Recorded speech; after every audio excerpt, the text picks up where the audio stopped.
एक सुंदर कागज की दुनिया में अरस्तु नाम का बारहसिंगा और टुक टुक नाम का एक कठफोड़वा रहते थे। कुकुरमुत्ते और जूते में अंतर। गर्मी के मौसम में एक दिन कागजी जंगल में हुई भारी बारिश के बाद दोनों दोस्त ताजा हवा खाने बाहर निकले। अरे अच्छी बारिश हुई, ये बिल्कुल सही समय है। हमें ढेर सारे कुकुरमुत्ते मिलेंगे, है ना? सही कहा तुमने मेरे दोस्त।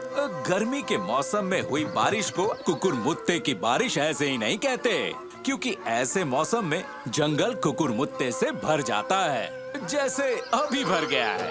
दोनों दोस्त कुकुरमुत्ते इकट्ठा करने में मगन हो गए कि उन्होंने ध्यान ही नहीं दिया कि उनके सामने क्या आ गया था। अजीब है ना आरी, कल ही मैं इस तरफ से उड़कर गया था और मुझे इस पेड़ पर पत्तों के अलावा कुछ नहीं दिखा, पर आज तो यहाँ जूते लटके हुए हैं। ये तो कमाल की बात है, पहली बार मैं पेड़ पर जूते फलते हुए देख रहा हूँ।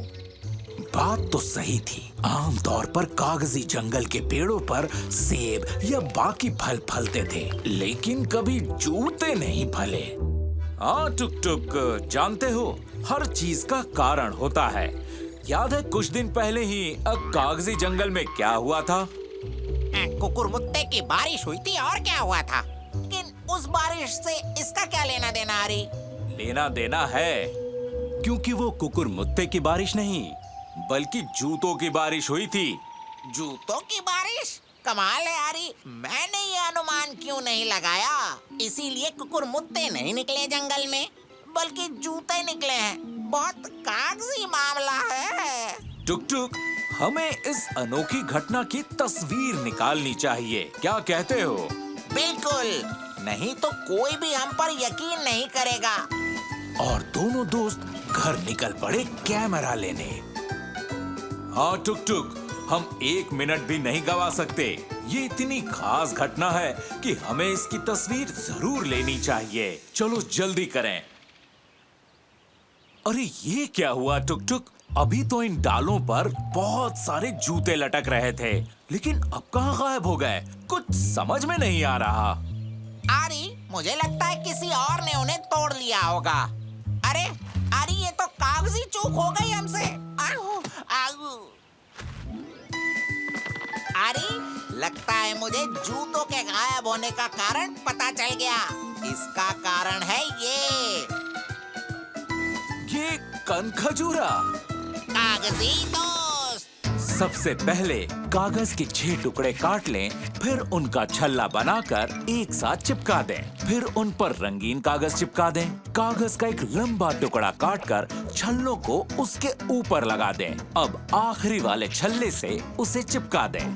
पैरों के लिए कागज के छोटे छोटे टुकड़े काट लें और उन्हें इस तरीके से मोड़ लें। सर के लिए एक टुकड़े का छल्ला बनाकर उसे बाहर वाले छल्ले के समानांतर चिपका लें। उसके चेहरे के लिए आंख और मुस्कुराता हुआ चेहरा बना दें और सींग लगा दें। लीजिए, बन गया आपका कनखजूरा। जी हाँ, सारे जूते कनखजूरे के पैरों में थे और वो उन्हें पहनकर खुशी खुशी घूम रहा था। दोस्त कनखजूरे, तुमने तो पेड़ से सारे जूते तोड़ लिए, इसके पहले कि हम उनकी तस्वीर निकाल पाते। और अब हमें बहुत लंबा इंतजार करना होगा जब जूतों की अगली बारिश आएगी।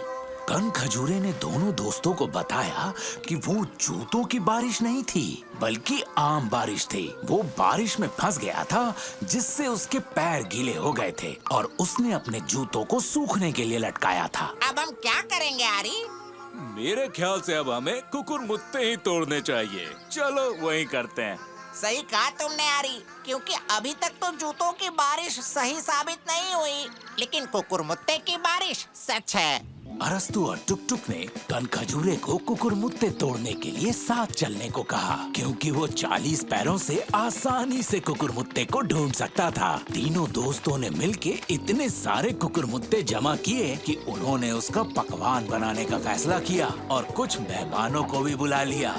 और इस तरह सब कुछ कागजी तरीके से निपट गया। हालांकि एक सवाल दोनों दोस्तों को सता रहा था कि आखिर कब सच में जूतों की बारिश होगी। कागज का करिश्मा में